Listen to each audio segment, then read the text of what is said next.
Zulfi Bhutto of Pakistan, His Life and Times by Stanley Wolpert.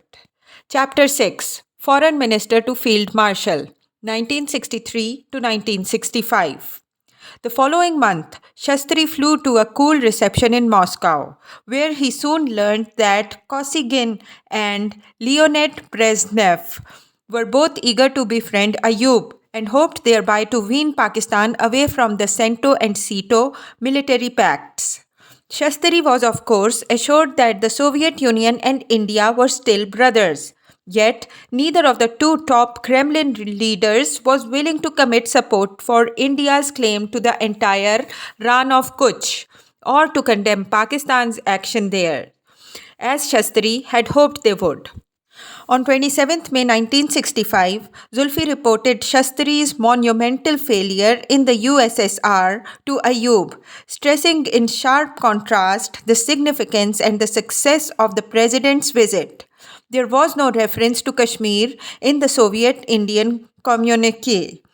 No support for India in the Rann. Zulfi hailed Ayub's visit as a milestone in changing realities of Indo-Pak relations with the Soviet Union.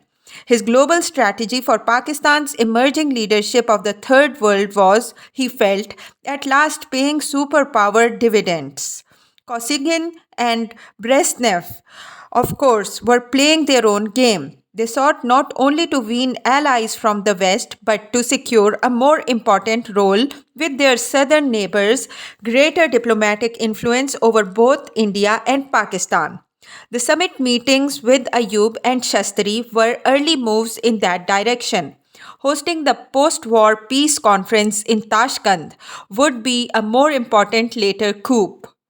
British Prime Minister Harold Wilson and Lord Louis Mountbatten initiated proposals for the settlement of the Kutch dispute, and by mid-May negotiations towards the end had begun in New Delhi as well as in Karachi and Pindi. Pakistan tried to get India to agree to reconsideration of all borders, thus bringing Kashmir into the negotiations. But Shastri was adamant in refusing to open up the Kashmir debate at the Kutch conference. New British proposals for resolving the border dispute were mooted in June. And when Ayub reached London from Cairo for the Commonwealth Conference on the morning of 16th June 1965, he told a cheering crowd of his own countrymen that we do not want war, but if conflict is forced on us, we shall give a crushing reply to the enemy. Dawn's special correspondent in London, young Naseem Ahmed, soon to become Bhutto's personal secretary, was most impressed by Zulfi Bhutto's eloquence in London, where he insisted that Kashmir was at the heart and the root of the Indo-Pakistan problems. Ayub discussed Kutch with Wilson at Marlborough House on 16th June, and Shastri met Ayub next day for an impromptu summit on the lawns of that Commonwealth Conference venue. Wilson met separately with Shastri and Ayub at his own home. Checkers a few days later. Rumors of imminent agreement were rife. But the next day, 21st June, Zulfi informed the press that we must go to the genesis of the crisis if we want genuine and lasting peace in the subcontinent. The Rann of Kutch forms part of a much bigger issue. The heart of the Indo-Pak dispute lies in the Srinagar Valley. The British government drafted a peace proposal on Kutch that was to be signed in New Delhi and Karachi on 30th June 1965. In Delhi, the night before, 6 influential opposition members of the Lok Sabha, led by future Foreign Minister A.B. Vajpayee, wired President Radhakrishnan, denouncing the proposed ceasefire as a gross betrayal of Indian interests and urging the president to intervene immediately to derail the dishonorable surrender. The final agreement had recognized Pakistan's right to patrol the northern portion of the Rann and promised Indian withdrawal from Sardar Post. But because monsoon-driven waters were moving deep into the Rann by this time, there was more urgent pressure for signing the ceasefire that stipulated complete withdrawal in 7 days of all troops in Kutch to their 1st January 1965 positions. Pakistan was particularly pleased with the final stipulation in the agreement that called for a tribunal of 3 members, none of whom would be Indian or Pakistani, one each selected by the two sides. The chair to be jointly chosen by both India and Pakistan or the UN Secretary General. The tribunal was to meet as long as necessary to resolve all further disputes, and both governments agreed to accept its findings without question and to implement them as quickly as possible. Zulfi considered acceptance by India of the principle of international arbitration a major diplomatic victory, one that should lead to the same principles being applied to the Kashmir dispute. Pakistan had therefore won the battle not only in Kutch but also at the London conference. Ayub was delighted at finding no messages from angry opposition leaders waiting for him in Pindi.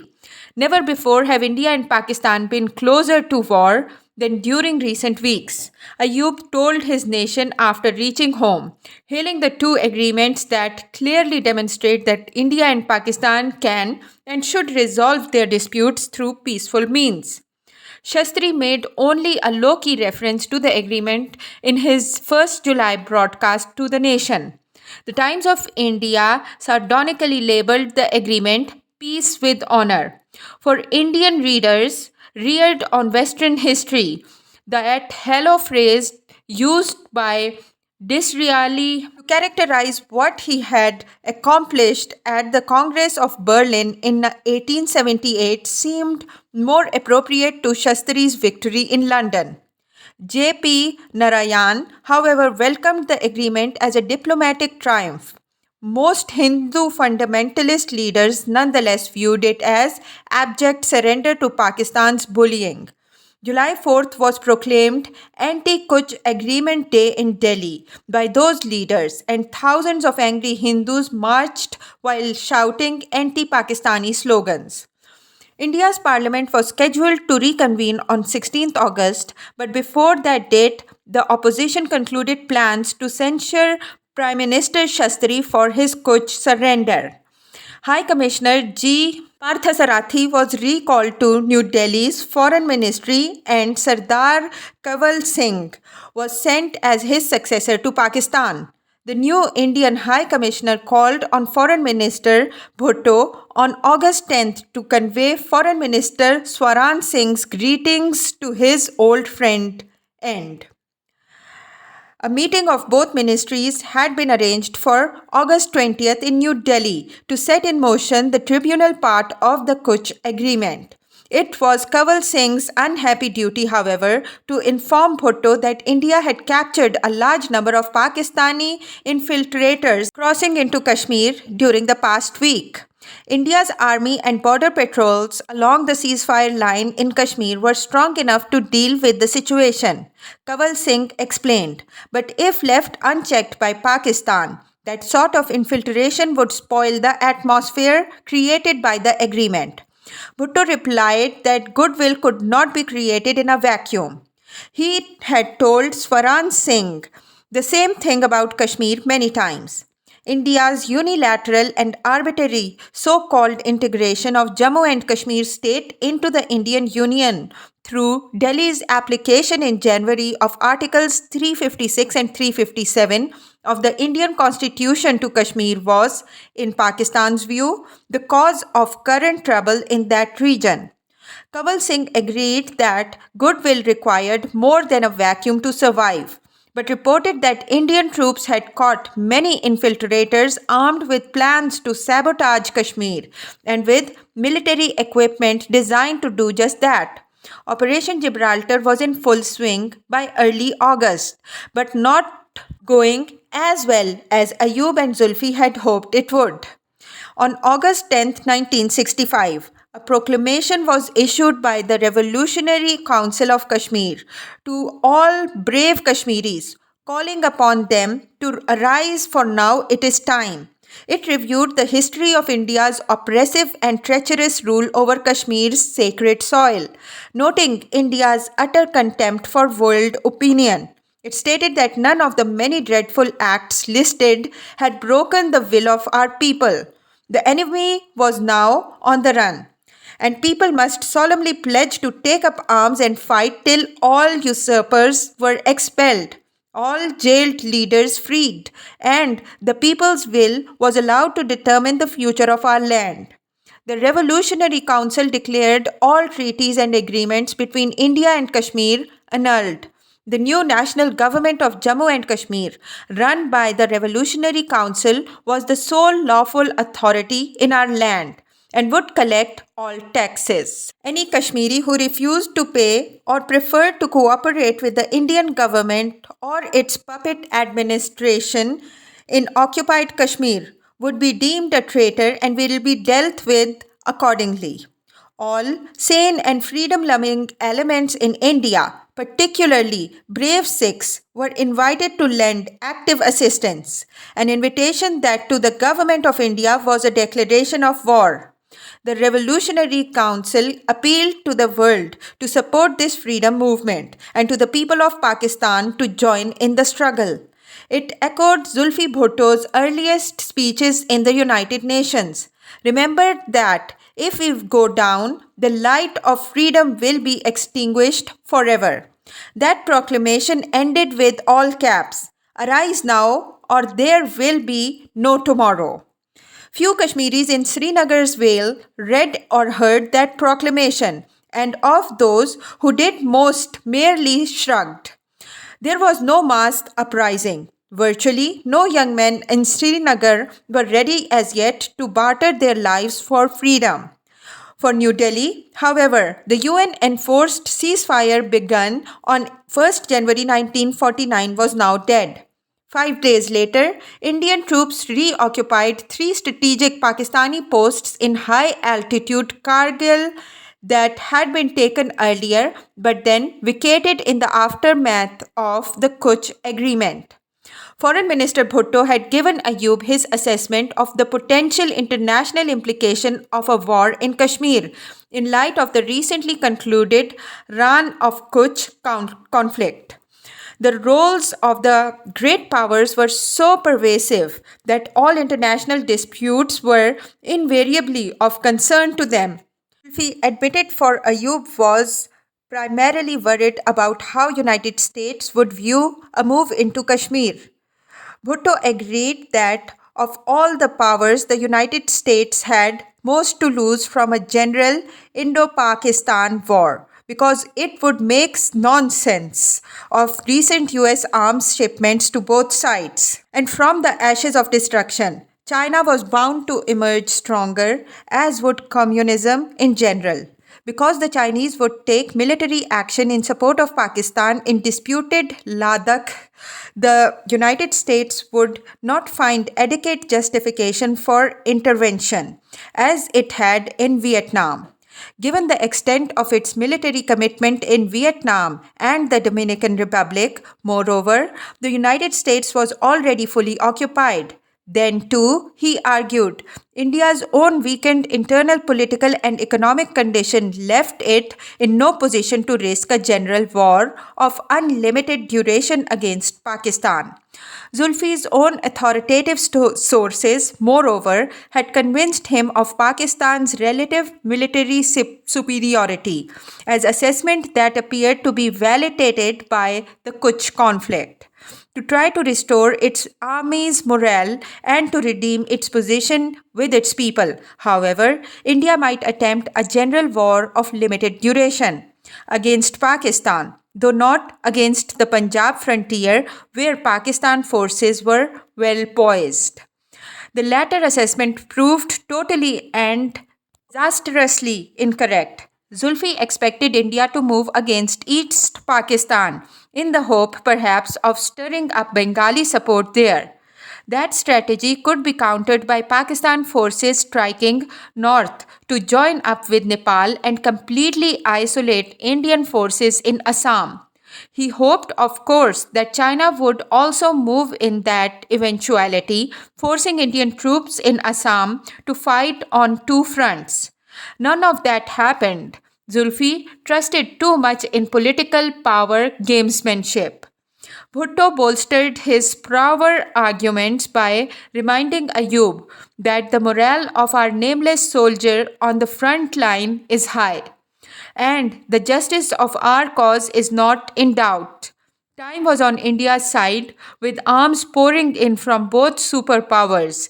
Within 2 or 3 years, India's military capability would be such that Pakistan would be in no position to resist her. Thus, the time to hit back hard was now, to make it virtually impossible for India to embark on a total war against Pakistan for the next decade. By mid August, some 7,000 Pakistan trained freedom fighters had been launched over the line from Azad Kashmir to trigger the revolt. The Indian army then moved in strength to secure the Uri Poonch sector of Azad Kashmir, crossing the ceasefire line that for over a decade and a half had served as the de facto border.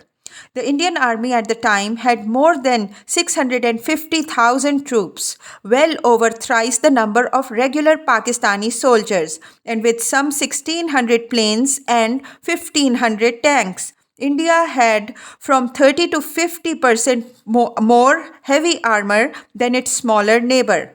Under the command of General J.N. Chaudhry, it had drawn up plans to attack Pakistan if they launched an invasion in Kashmir. Before the end of August 1965, Foreign Minister Bhutto briefed President Ayub again, insisting that the success of the current movement in Kashmir is not only vital and crucial, but it will be a decisive factor in the history of Pakistan. The freedom fighters had not fared well in the well, however, and experienced officers at GHQ like General Gul Hassan advised Ayub against escalating. Bhutto countered, I will not even consider allowing this movement to die out because, from the point of view of foreign policy as well as the requirements of internal politics, such a course would amount to a debacle which could threaten the existence of Pakistan. He counseled Ayub to resist mounting Western and UN diplomatic and other pressures. If we allow the tempo of the infiltrators' attack to die down even temporarily under such pressure, we would not only have compromised ourselves but give the Indians the opportunity to ruthlessly stamp out the rebellion.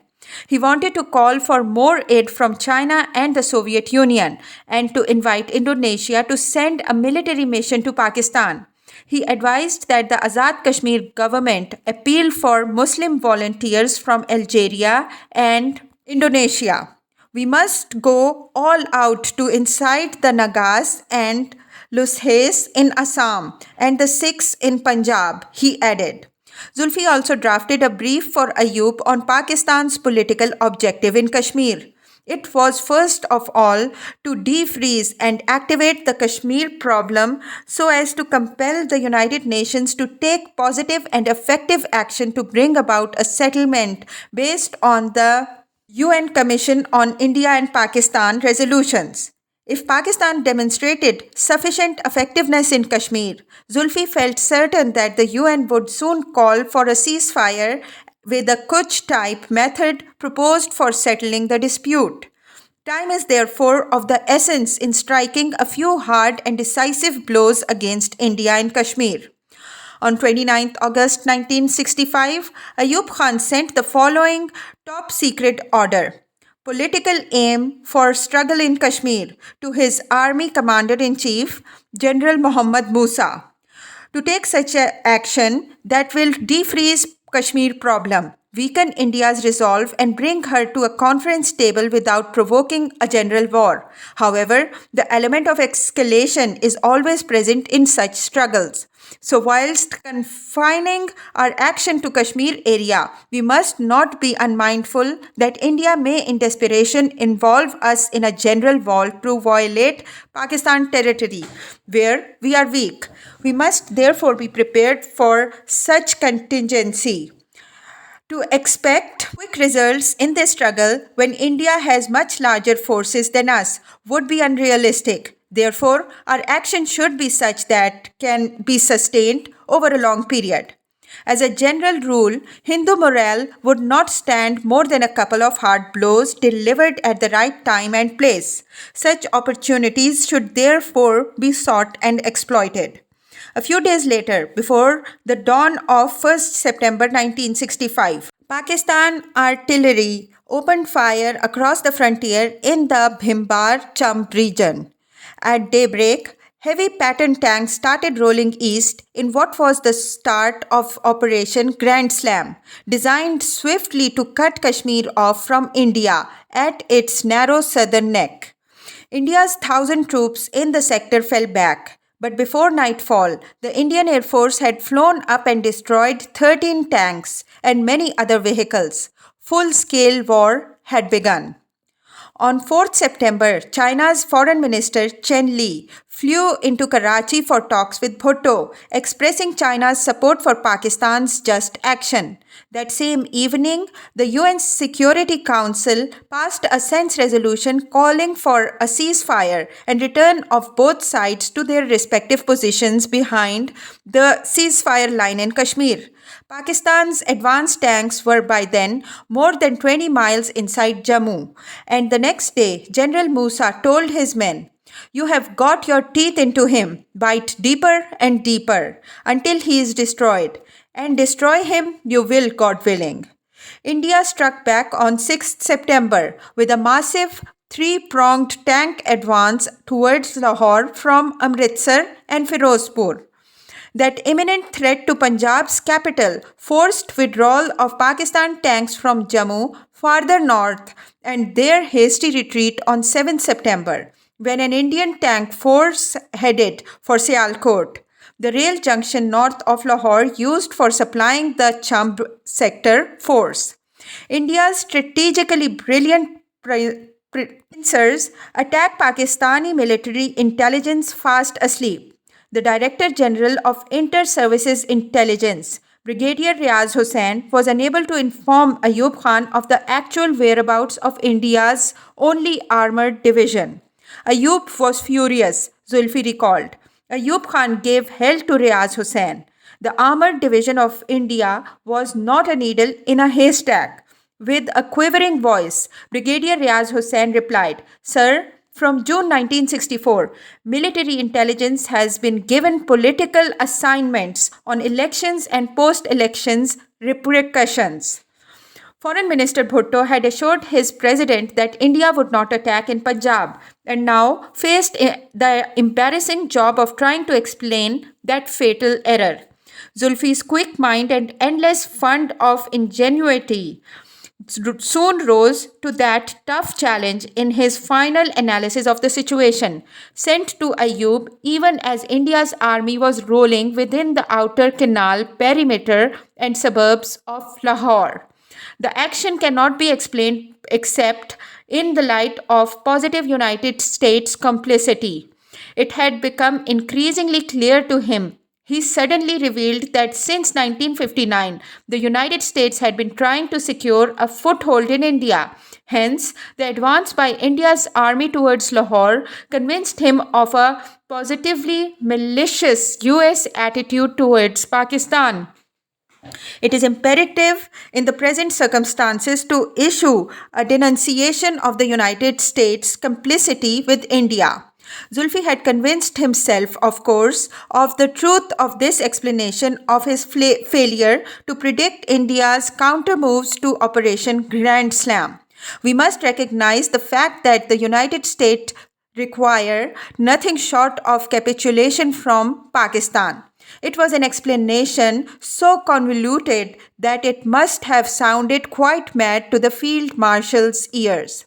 Further, if the United States should succeed in its designs against Pakistan, it would only mean the isolation of our leadership not only from the mainstream of African Asian trends, but it would also serve the purpose of isolating them from their own people.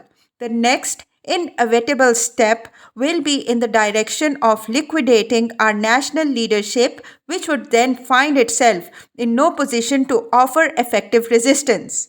He had crossed the line of rational analysis now, as Ayub was quick to perceive. We face this situation resolutely. There is no doubt that the 100 million people of Pakistan will triumph. The only language which the United States and its henchmen will understand at this juncture is the language of determination. We cannot do better than to denounce its complicity in the present crisis. There is no record of Ayub's response to the memo, but from that point at least, the President of Pakistan better understood the mind of his foreign minister. Your cousin is a madman, Ayub Khan later warned Mumtaz Bhutto. Don't follow him, he'll lead you astray, get you into trouble. But the darkest fears and suspicions that Zulfi conjured up during this national crisis, in his desperate need to prove himself right, were soon to sound plausible to millions of Pakistanis. Zulfi's self-justifying rationalization to Ayub Khan was precisely the sort of explanation of Pakistan's inability to win the 1965 war in Kashmir that would reflect the suspicions, prejudices and fears deep in the countless Pakistani hearts and minds, especially in those of the younger generation of students and soldiers, half-employed workers and unemployed degree holders who viewed Hindu India as too cowardly, too weak, too non-martial to beat any Pakistani army without total great power support. Hence, in 1965, it was the United States. In 1971, it would be the other great power, the Soviet Union. Otherwise, after all, who would there be to blame but oneself? How could it possibly be one's own mistakes, one's own failure to anticipate the obvious or the less than obvious? When India opened the floodgates of its dams, inundating many square miles of Punjab, trapping close to 100 patent tanks in deep mud in the Khemkaran sector, halting a Pakistani attempt to outflank India's smaller force there and thereby stopping them from rolling onto Delhi. That was viewed as Hindu treachery. How else could Pakistani Muslims sustain their myths of martial superiority? Less than a week earlier, after all, Indian armor had reached the outskirts of Lahore. Pakistani soldiers and generals fought as bravely, as courageously as they had ever done, of course, but they were fewer in number than the Indians they faced. India's high command had outmaneuvered its enemy. For Zulfi Bhutto, that was impossible, unacceptable, intolerable, and most young Pakistanis felt exactly the same way he did, believing that nothing less than complete victory was required in fighting India. The alternative could only be our destruction as a self-respecting nation. Just as Quaid-e-Azam Jinnah had won Pakistan against all odds after a Muslim League struggle many had deemed impossible. So from the ashes of this national humiliation and coming diplomatic betrayal, a new fearless young Quaid-e-Awam, leader of the people, would soon emerge, launching his own People's Party aimed at restoring, resurrecting and rebuilding Pakistan as a truly self-respecting nation. The 1965 war became Zulfi's political booster rocket, launching his mind into space to salvage Pakistan's depressed psyche, to snatch retrospective victory from the jaws of an internationally manipulated defeat. He would be ready to face both superpowers fearlessly. Little Zulfi, sling in hand, courageous enough to take on the twin Goliaths of treachery with nothing more than a naked pride in himself and deathless faith in his nation and its people. In mid-September, Indian forces moved from Rajasthan onto the sands of Bahawalpur and Sindh, retracing the exodus of Bhutto's paternal ancestors, impelling Zulfi to send another urgent top-secret memo to Ayub. The next target will be East Pakistan. The defense of East Pakistan would need to be closely coordinated with Chinese actions both in Northeast Frontier Agency and also possibly in the region of Nepal and Sikkim. It would be necessary to provide the Chinese with a link up with our forces in that sector. I envisage a lightning thrust across the narrow strip of Indian territory that separates Pakistan from Nepal. From our point of view, this would be highly desirable. It would be to the advantage of Nepal to secure its freedom from isolation by India. It would solve the problem of Sikkim and Tibet, and for us, it would give us a stronghold over Assam, whose disposition we could then determine. Pakistan's Air Marshal Asghar Khan and General Gul Hassan had flown to Beijing with Zulfi Bhutto on 9 September. Pakistan's last desperate appeal to the Chinese for military aid in the war. The Chinese could deliver nothing but words of strong moral support. Indonesia at least sent a few naval vessels to Karachi. Iran and Turkey and Jordan sent messages of pan-Islamic support with the token military hardware. Most Afro-Asian nations were distressed to find two South Asian countries locked in war, as was the West. For the first time since the Suez War, the United States and the Soviet Union were in agreement. It was urgent to stop the rapidly escalating conflict as quickly as possible. UN Secretary General flew to Karachi, Pindi, and New Delhi, trying to persuade the leaders of India and Pakistan to call back their armies. The United States stopped all shipments of arms, munitions, and spare part replacements to both nations. The US freeze was viewed as a total betrayal in Pakistan, seen by Zulfi Bhutto as proof positive of Washington's treachery.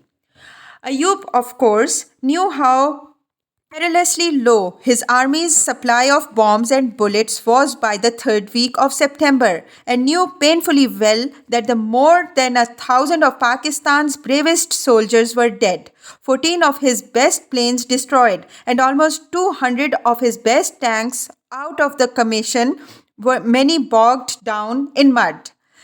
His military experience led him to conclude that accepting UN proposal of an immediate ceasefire would be wise for Pakistan's armed forces and for the nation's future survival. His age no doubt contributed to his decision, though at any age he would have been less passionately impulsive than Zulfi Bhutto in arguing that a ceasefire meant surrender, and surrender was nothing less than the total destruction of Pakistan as a self-respecting nation. The Field Marshal understood enough about war to know that the first trick of his Grand Slam had been trumped.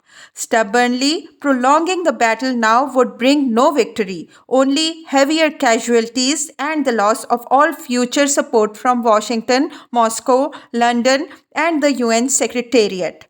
Ayub tried at first to link the ceasefire to settlement of the Kashmir dispute through a self-executing agreement similar to that devised to resolve the Kutch conflict. But Shastri refused to consider discussing Kashmir as pan of the simple ceasefire. The Indians were willing to accept. On 20th September, the Security Council demanded that both sides cease firing in 2 days and promised to consider what steps could be taken to assist towards a settlement of the political problems underlying the present conflict. Foreign Minister Bhutto immediately flew to New York and on the night of 22nd to 23rd September 1965 addressed the Security Council convened past midnight. He thanked the Secretary General for his endeavors and all peace-loving countries for taking interest in a war imposed on us by a predatory aggressor.